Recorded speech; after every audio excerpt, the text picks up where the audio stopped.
Épisode 1. Le tombeau sans nom. Le grimoire du sang noir. La nuit tombait sur l'Ikuta et la forêt respirait comme un être vivant. Les arbres murmuraient entre eux, leurs feuilles frottant comme des prières malveillantes, et quelque part dans le lointain, un tambour solitaire battait, lentement, comme un cœur enfoui sous terre. Nkulu avançait, la machette à la main, balayant les hautes herbes qui lui griffèrent les jambes.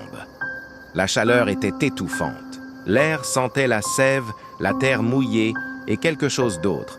Une odeur métallique, lourde, presque animale. Depuis des jours, le village parlait d'un grondement venu du sol, d'un son qu'on aurait dit émis par les entrailles même de la terre. Les anciens avaient interdit de s'en approcher. Mais la curiosité brûlait en lui plus fort que la peur. Et puis, il y avait ce rêve qui le hantait chaque nuit. Un œil immense, rouge, ouvert dans la boue, l'appelant par son nom. « Viens, Nkulu, ouvre, libère. » Quand il atteignit la clairière, le silence se fit total. Même le vent avait cessé. Devant lui, la terre formait un cercle creusé, presque parfait. Au centre, une dalle noire, luisante comme du charbon poli, vibrait faiblement sous la lumière mourante du crépuscule. Nkulu posa une main dessus. Un frisson glacé lui remonta le long du bras, comme si la pierre respirait sous sa peau. Il sentit alors un murmure. Pas dans l'air, dans sa tête. Un chuchotement ancien, dans une langue qu'il ne connaissait pas, mais que son âme semblait comprendre. Toi qui cherches la vérité, verse ton sang et regarde. Il voulut retirer sa main, mais ses doigts refusaient d'obéir. La pierre le tenait. Il sentit une brûlure au creux de sa paume, une coupure fine, invisible, et une goutte de son sang tomba sur la surface noire. Le sol trembla, un souffle chaud jaillit du cercle. Les arbres se courbèrent, le tambour cessa. Puis, lentement, la dalle s'ouvrit, dévoilant un escalier de pierre descendant dans les ténèbres. Une brume rouge s'en échappa, accompagnée d'une odeur suffocante. Sang, cendre et encens ancien. Nkulu hésita.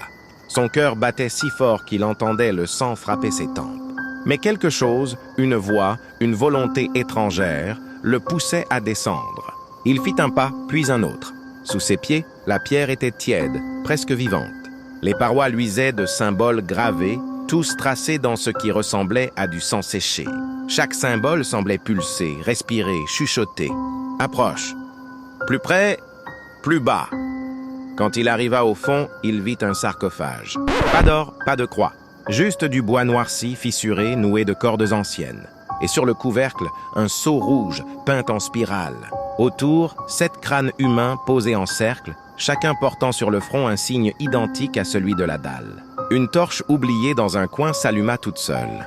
Le feu n'était pas rouge, ni jaune. Il était noir. Nkulu sentit ses jambes fléchir. Le vent s'éleva dans la tombe, formant des murmures, des prières, des lamentations d'un autre monde. Et au centre du sarcophage, quelque chose bougea. Une main d'ombre. Puis un visage apparut pas entièrement humain. Peau d'ébène fendue par des cicatrices lumineuses, yeux blancs, sans pupilles. Et cette voix, à nouveau, résonna dans sa tête. « Tu as versé ton sang, Nkulu. Tu es désormais le gardien du livre. » Le couvercle s'ouvrit lentement. À l'intérieur, il n'y avait pas de corps. Seulement un livre. Un livre de cuir vivant, qui respirait, doucement, comme une bête endormie. Et sur la couverture, le symbole de l'œil rouge. Quand il le toucha, la torche noire s'éteignit. Le silence retomba. Et Nkulu sut dans un froid absolu que rien, jamais, ne serait plus pareil.